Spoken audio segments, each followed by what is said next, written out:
Hi! Hello friends. Welcome back to my channel Faizu dream world. ఈరోజైతే నేను మరొక రెసిపీతో మీ ముందరికొచ్చేసాను.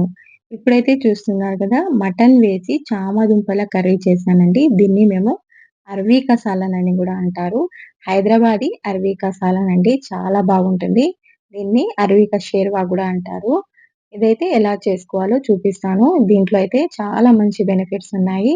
చామదుంపలంటారు గదా! దీన్ని చామదుంపలు తినడం వలన చాలా హెల్తీ అండి. చామదుంపలు బరువు తగ్గాలనుకున్న వారికి, ఇంకా డయాబెటిస్ ఉన్న వారికి, హై బీపీని కంట్రోల్ చేయడానికి చాలా ఉపయోగపడుతుంది. అంతేకాకుండా దీంట్లో మనకు ఎన్నో రకాల క్యాన్సర్స్ నుంచి బయటపడడానికి కూడా ఇది చాలా మంచిది.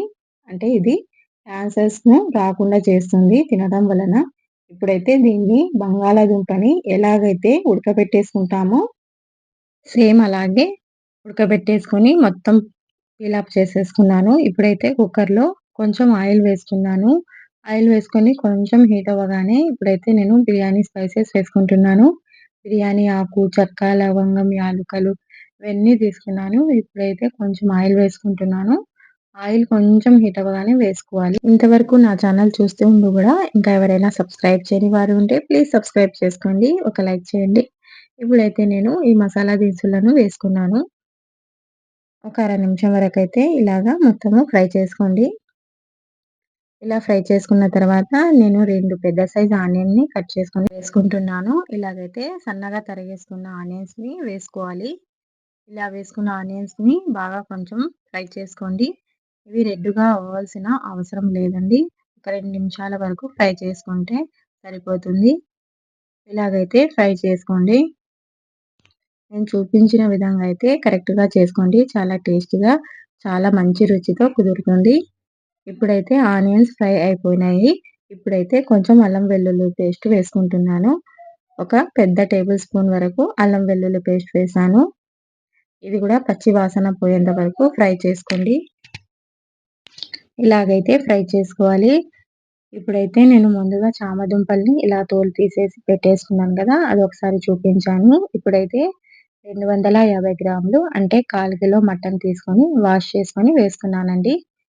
ఇలాగైతే మటన్ వేసుకున్న తర్వాత బాగా కలిపేసుకోండి. ఇప్పుడైతే కారం వేస్తున్నాను. ఒక టేబుల్ స్పూన్ వరకు కారం వేశాను. ఒక టేబుల్ స్పూన్ వరకు ధనియాల పొడి వేశాను. హాఫ్ టేబుల్ స్పూన్ వరకు పసుపు వేశాను. ఇంకా గరం మసాలా పౌడర్ కూడా వేశాను. హాఫ్ టేబుల్ స్పూన్ వరకు. ఇప్పుడైతే ఇవన్నీ వేసుకున్న తర్వాత బాగా కలిపేసుకోండి. మొత్తం బాగా కలిపేసుకోవాలి. ఇలాగైతే కలిపేసుకున్న తర్వాత మనము దీంట్లోకి ఉప్పు, పెరుగు వేయాలి. ఇలా 2 నిమిషాలు బాగా కలిపేసుకున్న తర్వాత నేను దీంట్లోకి పెరుగు, ఉప్పు వేస్తున్నాను. మనం దీంట్లో అయితే పెరుగు ఒక చిన్న గ్లాస్ వరకు తీసుకున్నాము. చిన్న గ్లాస్ పెరుగు తీసుకుంటే సరిపోతుంది. చూడండి ఇలాగైతే వేసుకున్నాను. ఇలా వేసుకున్న తర్వాత బాగా కలిపేసుకుంటున్నాను. దీన్ని క్వాంటిటీని బట్టి మనం ఉప్పు గూడా వేసుకోవాలి. నేను ఇప్పుడు ఉప్పు గూడా వేసుకుంటున్నాను. ఇలాగైతే బాగా మిక్స్ చేసుకోండి. చాలా బాగా టేస్టీగా వస్తుంది. ఇది చాలా హెల్తీ రెసిపీ అండి. ఖచ్చితంగా ఒకసారి ట్రై చేసి చూడండి. చాలా టేస్టీగా ఉంటుంది. ఇప్పుడైతే నేను ఉప్పు సరిచూసుకుంటున్నాను. సరిపోయిందండి. ఇప్పుడైతే దీనికి విజిల్స్ కోసం పెట్టేస్తున్నాను. ఇప్పుడైతే మటన్ 80% వరకు కుక్ అయిపోయింది. ఇలాంటప్పుడు మనము సన్నని మంట మీద పెట్టుకొని, ఇప్పుడు దీంట్లో 2 టమాటోలను గ్రైండ్ చేసుకొని వేసుకున్నాను.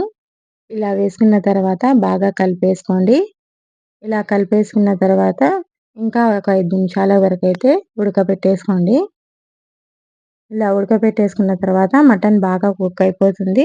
లాస్ట్‌లో మనం చివర్లో ఇలా చామదుంపలను కట్ చేసుకొని వేసుకోవాలి. ఇలా వేసుకున్న తర్వాత బాగా కలిపేసుకోండి. ఈ విధంగా కలిపేసుకోవాలి. ఇప్పుడు కొంచెం కొత్తిమీర తీసుకొని చిన్నగా కట్ చేసుకొని, వాష్ చేసుకొని వేసుకుంటున్నాను. ఇలా వేసుకున్న తర్వాత మనము కొంచెం చింతపండుని నానబెట్టేసి పెట్టేసుకున్నానండి ముందుగానే. ఇప్పుడైతే దీన్ని కొంచెం ఇలాగైతే పిండేసుకొని వేసుకుంటున్నాను. లైట్‌గా వేయండి సరిపోతుంది. ముందుగానే మనము దీంట్లో పెరుగు కూడా వేసాం కాబట్టి చాలా మంచి టేస్ట్ వస్తుంది. ఇలాగైతే వేసుకున్న తర్వాత ఒకసారి బాగా కలిపేసుకొని దింపేసేయండి. అంతే ఫ్రెండ్స్. ఇలాగైతే ఈజీగా చామ దుంపలతో చేసిన మటన్ కర్రీ చాలా టేస్టీగా బాగా వస్తుంది. ఒకసారి మీరెవరైనా ట్రై చేయకపోతే ఇలా ఒకసారి ట్రై చేసి చూడండి. ఈ రెసిపీ ఇంకా మీకు నచ్చినట్లయితే ప్లీజ్ లైక్ చేయండి, షేర్ చేయండి, సబ్స్క్రైబ్ చేసుకోండి ఫ్రెండ్స్.